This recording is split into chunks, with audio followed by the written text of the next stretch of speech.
knowing fully well that grief is a universal experience. It's going to afflict all of us. Everyone who is born will die. Everything we have loved is going to leave us someday. Despite knowing that this is a reality and this is a truth, we are least equipped for it. And we want to avoid facing it. We don't have the competency to go through grief. In many cases, we find that grief makes us feel like it's the end of life. It makes us feel like we can't go on living. And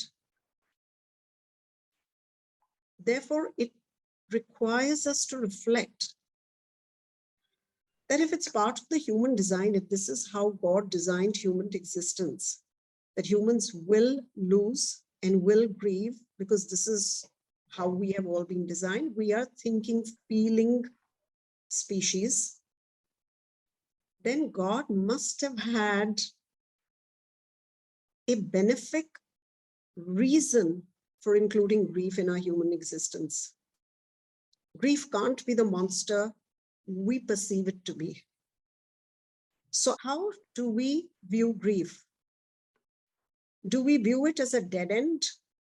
Like one phase of our life has ended, and a lot of people and a lot of texts that I read, a lot of posts that are shared in our grief group on the WhatsApp, everybody says my life will never be the same. A part of me has died. And it's all very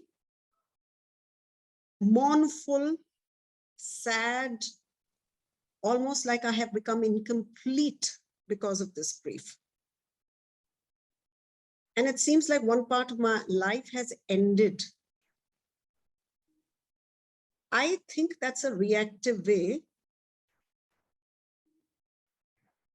to deal with grief. And when we go down this road, grief is a dead end in my life, or this experience of grief has brought my life to an end, I feel a loss of control, like I don't know what to do with my life from this point onwards. I feel powerless. It makes me angry. And some of us deal with that anger by feeling, I'm not going to care for anything so deeply ever again, or get so attached because of the pain that it brings me. So we contract, our whole experience becomes to contract, and we shrink away from the fullness of life. And there is another path. What if grief was designed by God as a way, as a passage into growth, as a rite of initiation? You know, when the child dies to the womb, it is born into this world. But it has to die to the womb experience to be born into life.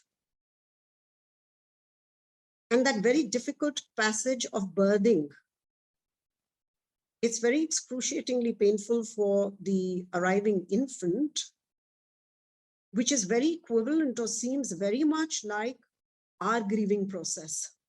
Going through the grief feels almost like rebirthing ourselves.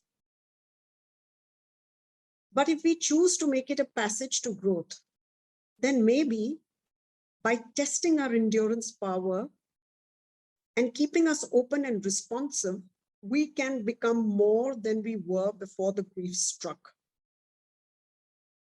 Can we view grief as a continuation of life after death?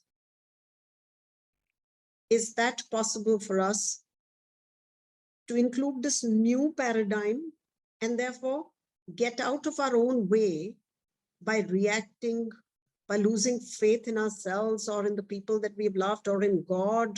Can we just get out of the way and allow grief to transform who we are deep within, so that instead of contracting, once we move through the passage of grief, we can expand and be more than we were before the grief struck us? Then grief becomes an evolutionary process for us. And we don't feel like we lost a part. We feel like we grew from this experience, and we are capable of giving back more, because now I am more than I was before. But this is only possible when we grieve it out, when we are willing to go through the passage. If a child gets stuck in the uterus, it'll be aborted. If a child gets stuck in the passage, in the cervix, it'll die. It needs to move through. And so we need to move through grief. We cannot avoid it, escape it, because then the parts of us die. So I want you to just check in with yourself and say, am I viewing grief as a dead end in one phase of my life and therefore struggling to go through life? Or am I willing to change my perspective and view it as a difficult yet promising passage to growth?